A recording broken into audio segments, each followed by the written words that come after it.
Alam niyo naman ho mga kabatang na miminsan ko na lang ho makasama ang inay dahil nga ho nasa Cavite ang inay. At garni pa ho ang aking makikita. Ay aywa ko gaho ako'y awang-awa ho sa inay. At yan naman ho may pambili. Pero mas inuuna ho niyan lagi kung ano yung mga importante sa bahay. Mas inuuna ho niyan bilhin ng bigas, paglamon, kung anong makakain, yung kanya hong sarili, hindi ho maalagaan. Ay, kuruin ninyo, Rizal Minara, malalaglag na, ay tunay na ayaw pampalitan at tsaga-tsaga ang kanyang kamay. Ay, ako ho, may kaibigan na malabo ang mata. Ay, di ho, aking tinanong, sabi ko, ikaw may kakilalang magandang at quality na pagawaan ng salmin. At ang inay nakailang beses ang pabalik-balik sa mall, ay lagi namang nababakli ang kanyang totoong salmin Ala ngayon, di sabi sa akin alay, meron akong alam, pumunta ka sa Quiapo at doon ako nagpapagawa ng salmin. Sabi ko, ay siya, send mong address at aming pupuntahan. Ay sabi ko, Quiapo, hindi naman ako doon gala.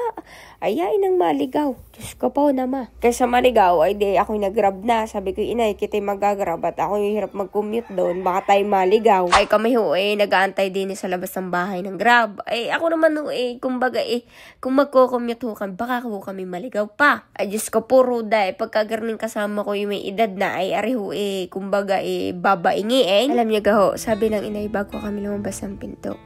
Anak, ako'y bahitit. Ako wala akong pera. Sabi ko, ako'y para mapapaluhat. Sabi ko, bakit lagi nang kayong gagastos? Ako naman may perang itinabitinit. Ako naman kahit papano may trabaho. Sabi ko, lang sa sarili ko yun, na kahit papano naman, masuklian ko yung inyong paghihirap sa amin nung kami bata. Habang ari aking binibiyaw, ako'y napapaluha at naiisip ko, ang inay yung natanda na, pag nakikita ko, nagkakaputi ang buhok, yung ibang kanyang buhok, napapara, tapos ang kanyang karning salamin, natatanggal. Buti na nga lang, at may ginagamit na rin product at natubo na ang kanyang buhok. Pagkagahugar na, talagang nakakapangiyak-ngiyak. Minsan ko kami pag nalabas niya at nakikita ko ang kanyang mga puting buhok, ako'y napapaluha. Diyos ko po, natanda na ho ang aking inay. Bumaba na nga kami mga batang dito sa Recto at madali naman hanapin yung QQ Mall.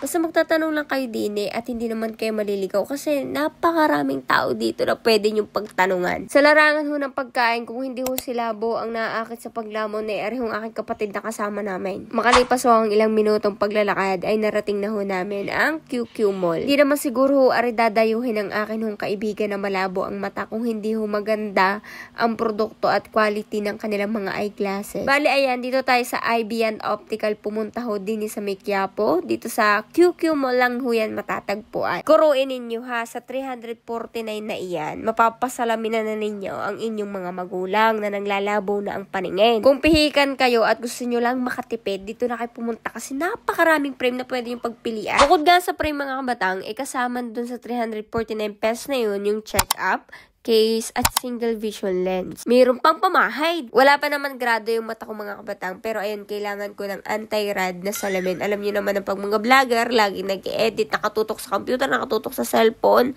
Kailangan ho natin yan. Lalo na ho kayo kung kayo nag-oopisina at kayo estudyante. Meron din pala sila mga kabatang na rubberized na salamin. Ang kinaganda dito, ito yung matitibay. Na kung napuputulan talaga kayo ng salamin, ito yung bagay sa inyo. Kung madalas yung nakakatulugan yung salamin ninyo o nailagay ninyo sa mga bulsa, bag, ayan, itong mga rubberized, yung perfect sa inyo. Maikwento ko lang aray sa inyo ha. Aring inay, nagtitiis yan sa mga salmin na may mga plastre na makikita mo lang sa mga tabi-tabi na binibenta. Ganyan lang ang kanyang mga salmin. Ayun ho, yung kanyang reading glass. Di ka naman ho, pagka reading glass ay pwede kayo bumili sa mga gayon. Kaso nga, ayun ho, ay hindi rin maganda dahil nga ho, kanyang mata ay hindi ho na-check up at hindi ho natitingnan kung ano yung wastong salamin na para sa kanya. Bali ho, ayan, mag-aantay lang ho kayo ng ilang minuto riyan sa inyong salamin na pinagawa dahil nga ho, ang inay nagutom ay nakilamo na. Ako'y nahihiyang kumuha at pagka ho, alam naman ninyo mga pansit luminggian, pag-iubos yun sa akin pag akong dumali. Ako ho ay gaya ng bata, pagka ho ako'y nahihiyang, inay hong pinapasando ko sa mga birthdayan.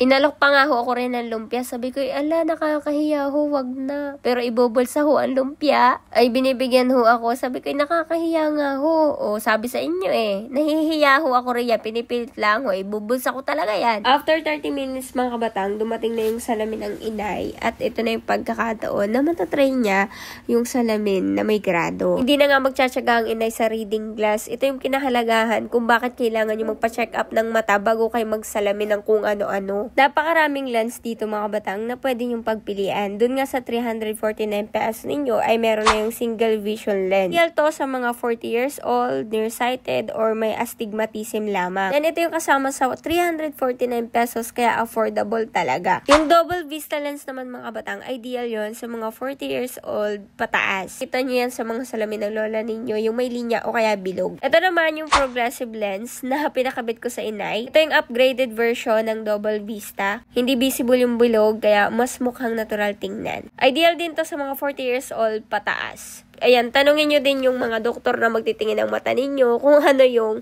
tamang lens na para sa inyo. Kasi pwede nyo yan i-upgrade. Depende sa pangangailangan ho ng inyong mata. Pagka daw may grado ng inyong mata at mataas na, ayan, meron daw kayong medal. Ay, wako gaho din sa inay at Diyos ko puro. Dahil kung ano-ano pang naiisip sa boy. Tingnan ninyo, tisinod sa akin na piling niya ako ay may grado sa mata. Gusto ko lang din magpasalamat sa lahat ng nag-assist sa amin din sa IBN Optical at talagang manghong nakakahiyat na kailangan pa ho kami rin sa inyo. Pagkatapos yan mga kabatang, sumakay lang ho kami din at talagang anong sayo namin din at pumunta ho kami ng Divisoria ng aking kapatid at ng inay. Kaya ho sa mga nakakita ho saan sa Divisoria, shout out to sa inyo. I-comment nyo din ang picture natin at ako ho ay magre-reply sa inyo. Mas na-appreciate talaga ng mga magulang ninyo yung nakikita nila pag hindi malabo yung paningin nila. Kaya ayan, kung kayo ay may mga magulang na kakilala na lalabo ang mata, tapos budget friendly, naghahanap kayo ng quality, dito na kayo sa IBN Optical. Migot pala ako dito sa Divisoria at alam nyo mga kabatang, nagustuhan ko talaga yung strawberry apple. Diyos ko po,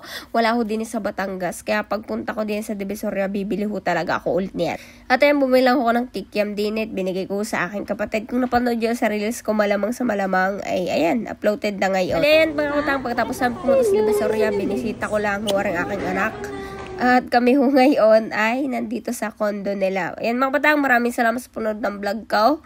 At inyong i-like and share. At kung kayo ay tagasan, i-comment nyo nang malaman ko kung nakaabot kayo hanggang dulo. Ayun, maraming salamat ho. Love you.